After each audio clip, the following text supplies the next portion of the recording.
За өнөөдрийн хичээлээр modal verb can буюу can гэсэн баймжуулалтын тухай өдөр үзнэ.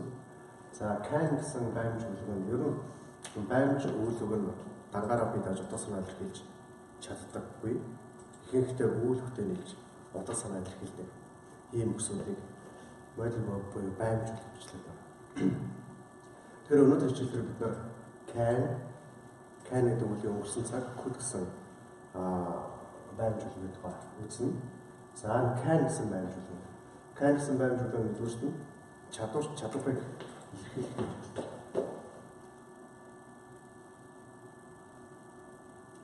Чадварыг одоо садар илэрхийлэхэд can гэсэн баймжуулалт хэрэглэдэг. Жишээлбэл би хөл бөмбөг тоглож чаднаа.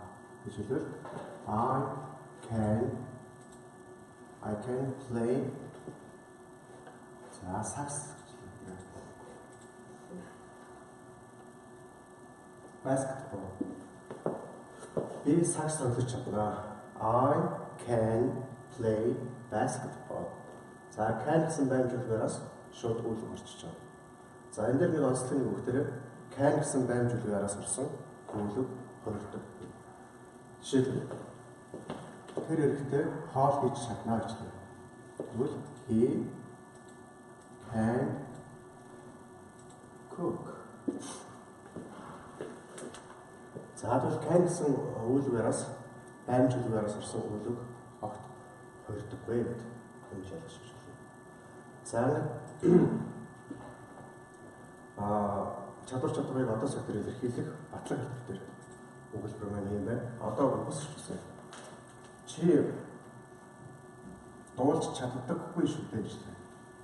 Тэгвэл you can гэдгээс not гэсэн баймжуулалгаараа тавчлагдсан хэлбэр нь can't. You can't sing. Чи дуулж чаддаггүй гэж. Чи дуулж чаддаггүй. За тэр юмтай бүжиглэж чаддаггүй гэж байна. Тэгвэл she can't dance. Чадварыг одоо суулгаж хэлэхэд can гэсэн баймжуулалт маань хэрэглэгдэж байна. Хэлбэрийн хувьд батлаг хэлбэр дээр 2 жишээ, үгүйсгэх хэлбэр дээр 2 жишээ байна. Одоо тэр ярих асуулт байна. Та гитар тоглож чадах уу гэсэн. Та гитар тоглож чадах уу? Can you тоглохгүй play гитар хөгжмийн зэмсгийн өмнөөр D гэсэн хэлбэр хэрэглэдэг. Can you play the guitar? Та гитар тоглож чадах уу гэж. За энэ дээр ямар нэгэн одоо нэг do did гэсэн юм хийс гэсэн туслах болов байхгүй. Can гэсэн баймжуулалт өөрөө туслах болов өгөхөөр ороод can гэдэг баймжуулалт эхлэж байна. Өнөөдөр хараараа. За үгүй би тоглож чаддаггүй гэдэг тавчсан гэдэг хариулт. No, I can't. За баталсан хэлбэр. Тавчлаа. Yes, I can. Та гитар тоглож чадах уу? Үгүй би тоглож чадахгүй. Тийм ээ.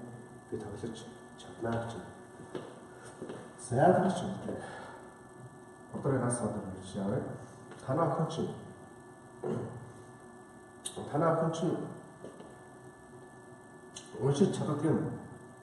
Can your охин daughter read? Яша. Танай охин уншиж чадах уу гэж. Танай охин уншиж чаддаг уу? Тийм ээ. Үгүй тэр уншиж чаддаггүй. No, she can't. Үгүй тэр уншиж чадахгүй. Тийм ээ. Тэр уншиж чадна. Yes, she can. За тэгээд ялгах асуулт байна. Тусгай асуулт. Ялгах асуулт маань ерөөсөө нөгөө ерөнхий асуултан дээр үндэслэж гарч ирж байгаа. Юу асуух гэж байгаа гэдгээс хамаарат дунд нь O гэсэн асуулт төрждөг. Жишээлбэл одоо та гитар тоглож чаддаг юм уу? Эсвэл одоо бөмбөр тоглож чадах уу гэдэг ч юм уу, төлрөө тоглож чадах уу гэж юм уу? Can you play the guitar or the drum? Танаа хүү ч уншиж чаддаг юм уу? Охин ч уншиж чаддаг юм уу гэж байна. Can your daughter or son read? Ялгаач хоёр ухаад өгд нь оо гэсэн болохоос үүдтэй. За тусгай асуулт байна. Та юу хийж чаддаг юм бэ? Та юу хийж чаддаг вэ? What can you do? За тусгай асуултчаас what гэсэн утсаар хүргэж байгаа. За энэ can гэсэн үг нь өөрөө тусдаг үг юм хүсэж байгаа. Та юу хийж чаддаг юм бэ гэж хэлвэл what can you do? What can you do? Та юу хийж чаддаг юм бэ? Та нарын хэмжин сэлж чаддаг вэ гэсэн. Та нарын хэмжин сэлж чаддаг юм. Which of you чадах гэдэг орчиж байна. Can swim. Which of you can swim? Та нарын хэмжин сэлж чаддаг юм бэ гэж. Сэлж чаддаг юм. За. Дараач нь танаа ах чинь ямар хэлээр ярьж чаддаг юм бэ? Танаа ах чинь ямар хэлээр ярьж чаддаг юм бэ? За тэгвэл ямар хэл гэдгээр which language which language can your brother speak? Which language can your brother speak? Танаа ах чинь ямар хэлээр ярьж чаддаг юм бэ гэж. Танаа ах чинь ямар хэлээр ярьж чаддаг вэ? За тэгэхээр can гэсэн байрмжуулга маань нэгдүгээрт нь ability буюу чадвар. Чадварыг илэрхийлэхдээ хэрэгтэй. Энэ чадварыг илэрхийлэхдээ одоо цаг дээр илэрхийлэхэд яаж хэрэглэдэг бэ гэдгийг бүгдээ үзлээ. Болохоор I can, he can. Өгөөсгөр you can't, she can't. Can гэсэн байрмжуулгын араас орсон өгүүлэг хуурдаг үгдийг санаараа. За асуулт буюу ерөнхий асуулт. Ерөнхий асуулт маань can гэсэн байрмжуулалт хэлж байгаа. За энэ дэс ялгаа авахгүй. Can you play the guitar? Та гитар тоглож чаддаг уу? Can your daughter read? Танаа охин чинь уншиж чаддаг уу гэж. За үс сэлбэр нь өгөөсгөө төвчсөн сэлбэр нь no I can't. Батсан сэлбэр нь yes I can. За энэ she can. Yes she can. Өгөөсгөө no she can't. Батлаараа yes she can. За тусгай асуулт нэ.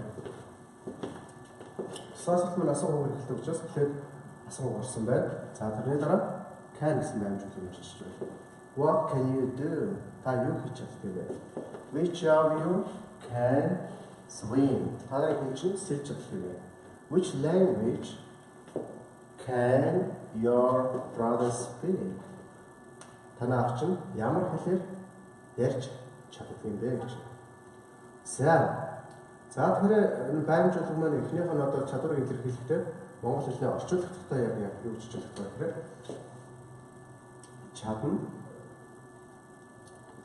чаддаг гэж хэлдэг байна. Чаддаг.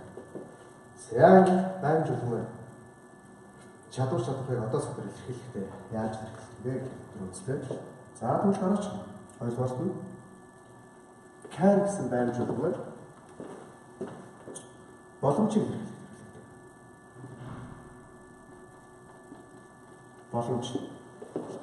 Боломжийг илэрхийлэх.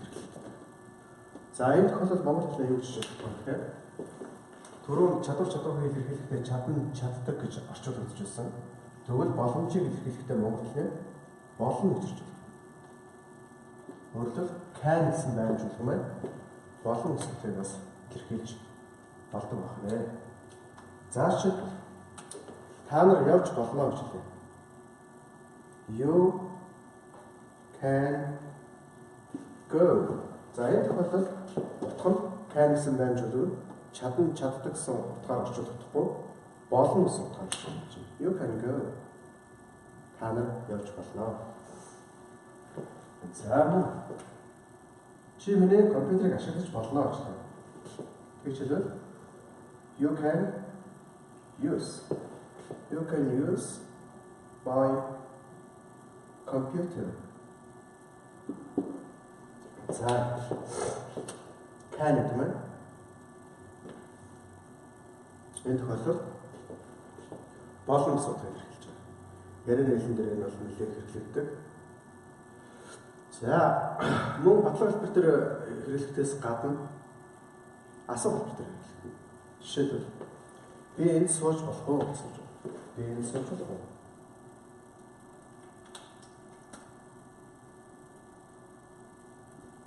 Can I sit here? Би энд сууж болох уу? Okay. You can sit here. No problem. Вэ та сууж болох юм ээ. Та сууж болно. Ямар ч асуудал байхгүй. За, гараач. Би тантай ярилцаж болох уу гэсэн жишээ зөвдрэг. Би тантай ярилцаж болох уу? За тэгвэл can I talk? Can I talk to you?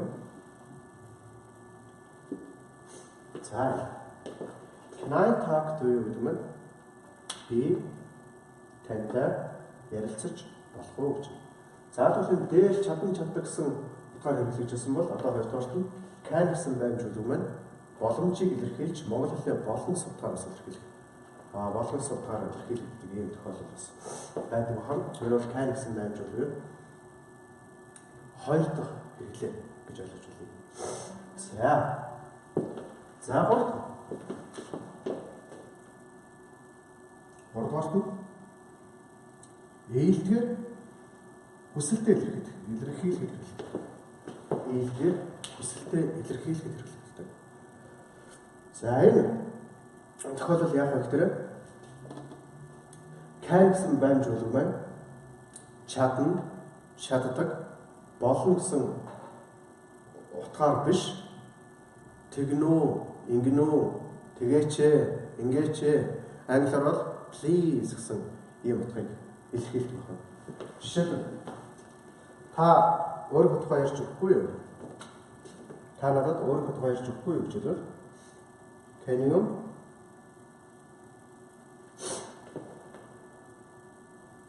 tell me about yourself? Please.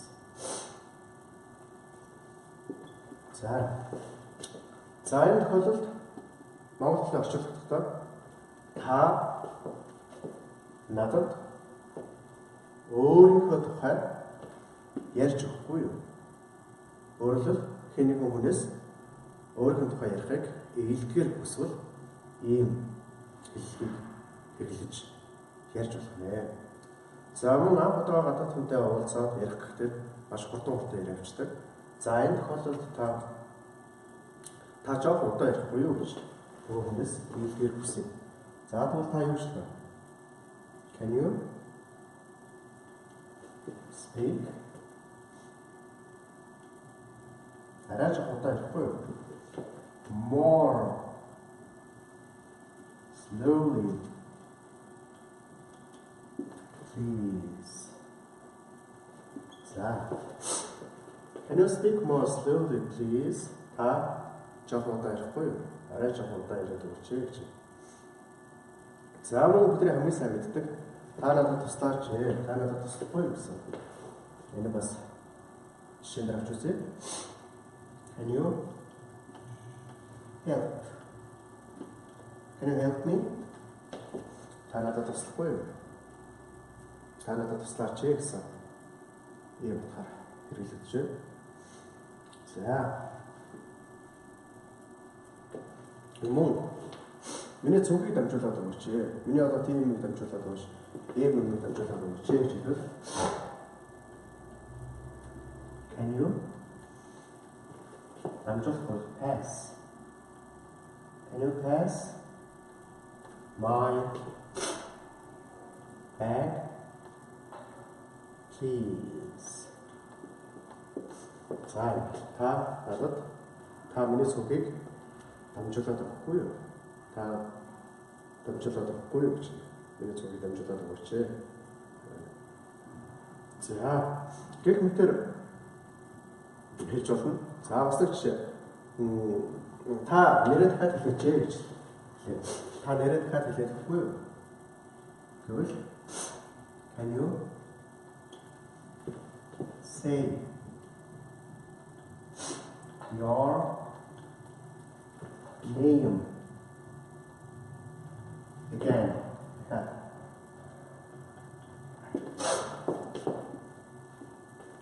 Can you say your name again? Та нэрэд хад хэлэхгүй юу гэж. За ингэж can гэсэн баймжуулгыг өнөөдөр хичээлээр дээр үзлээ. Can гэсэн баймжуулг маань 3 тохиолдолд хэрэглэгдэх байна. За ямар 3 тохиолдолд хэрэглэгдэх вэ гэхээр нэгдүгээрт нь чадварыг одоо цаг дээр илэрхийлэхдээ can гэсэн баймжуулг хэрэглэгдэнэ. Can гэсэн баймжуулг нь чадварыг одоо цаг дээр илэрхийлэхдээ монгол хэлээр чаддаг гэж орчуулдаг байна. За мөн чадварыг одоо цаг дээр илэрхийлж чаддаг гэж орчуулснаас гадна боломжийг одоо цаг дээр илэрхийлэхдээ хэрэглэгддэг. Боломжийг. За энэ тохиолдолд can гэсэн баймжуулг нь болно гэсэн утгаар болно. Заашгүй та явж болно. Та миний компьютерийг ашиглаж болно, хэрэглэж болно. За гуравт нь буюу сүүлж байгаа нь can гэсэн баймжуулг маань ээлдгээр хүсэлтэд илэрхийлэх хэрэглэгддэг. Ээлдгээр хүсэлтэд илэрхийлэх. За тэгэхээр энэ тохиолдолд одоо ямар уугаар хэрэглэгдэх вэ гэвэл тэгнүү ингэнүү гэсэн одоо орчуулга. Англиар please. За тэгээд ингэж тэгнүү ингэнүү гэсэн ийм утгыг илэрхийлэхдээ баймжуулг can гэсэн баймжуулг маань хэрэглэгддэг байна. За ингээд can гэсэн баймжуулгын 3 тохиолдлыг өнөөдөр хичээлээр багш та бүхэнд зааж өглөө.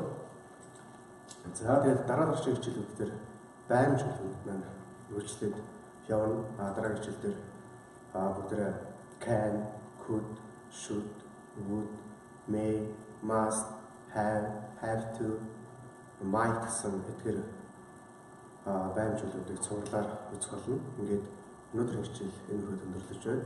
Дараагийн хичээл хүртэл түр баяртай. Даалгавар сайн хийгээрэй. Can гэсэн баймжуулг болон мөн баймжуулгуудын тухай энэ тэндээс янз бүрийн сувгаас уншиж эдлэгээ нэмэрээ гэдэг багш та бүхэн зөвлөж байна.